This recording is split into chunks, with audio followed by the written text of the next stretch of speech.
The Fae were a big part of my upbringing, but my mom dislikes us even talking about them, except for the odd joke that I'm a changeling child.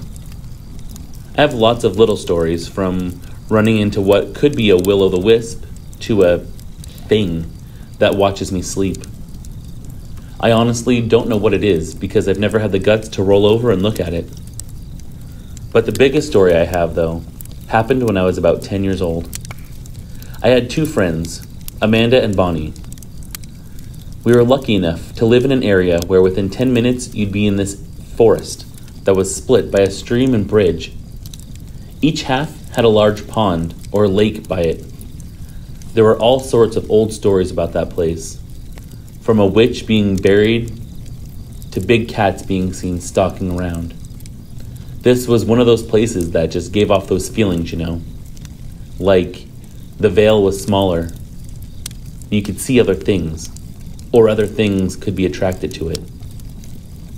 And as far as the two halves of the forest went, they couldn't be more different. The first half you'd come to always felt wrong. You'd never see wildlife there, never hear birds singing. While the trees had leaves on them, everything always looked like it was at the tail end of autumn. It was unsettling and creepy, just to say the least. I always just figured that perhaps the pond there had been polluted at some point from the local farms.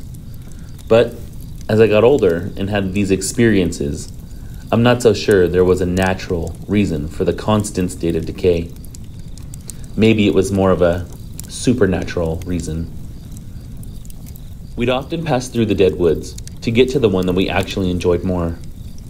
You see, once we got over that stream into the other wooded area, it was totally different. It was bright. You'd see deer, maybe even some fox.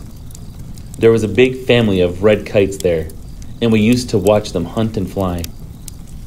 We used to spend most of our weekends there just exploring or swimming in the pond. That was when it was warmer. Occasionally, we would even fish for carp. One day, we stayed a little too long. We noticed that the sun was starting to set, and we realized we'd probably be grounded if we didn't get back home before dark. Our parents were pretty okay with us exploring the woods, as long as we weren't out after dark for obvious reasons.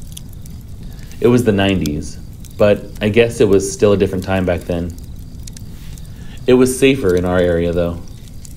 We crossed the stream into the dead woods, and it was just more unsettling than normal. I'd never been there when it was so dark, and we didn't even have a torch with us. I can't remember who suggested it, but we decided to go off the path to cut through some bushes to get to the housing estate nearby. Looking back on it as an adult, I can't believe I did that one thing. All the dumb people that do those in horror movies always end up dead. Take the shortcut. That's always a bad idea. It took us about 20 minutes to get through all the shrubs and to the final area at the edge of the woodland. We found a small hole, possibly from other kids or maybe even from animals. It was in the bushes, and one by one, we started crawling through it on our hands and knees. Amanda went first, then me.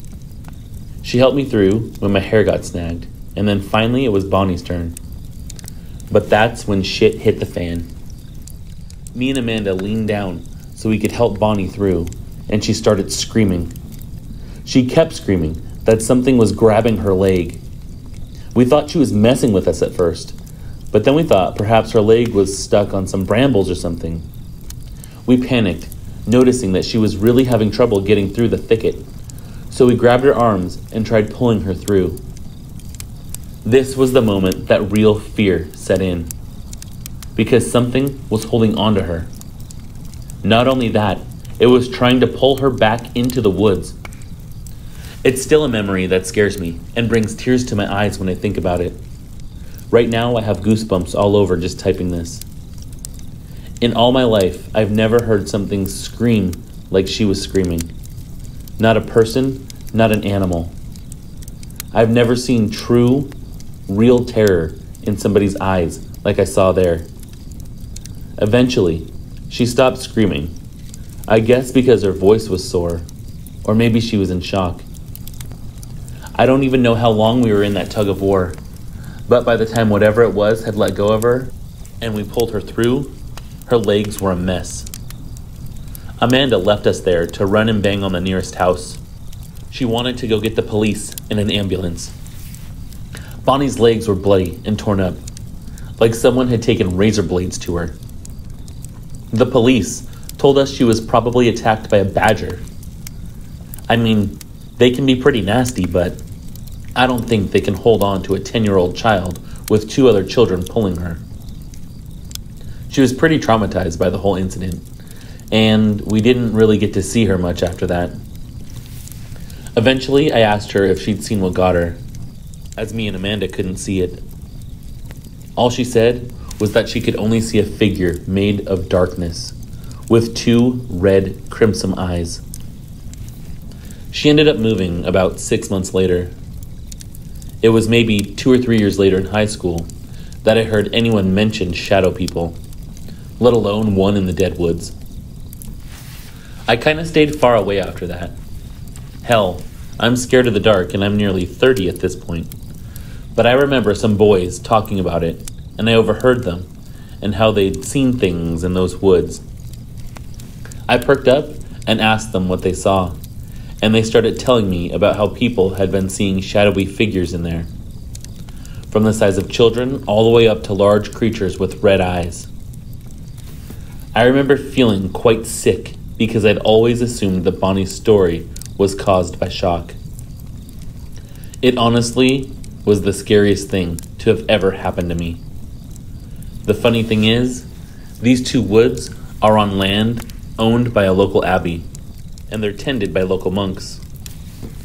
Always made me wonder why, and if it'd been Holy Land for some reason, or if these monks were trying to keep whatever it was contained into that area of the forest.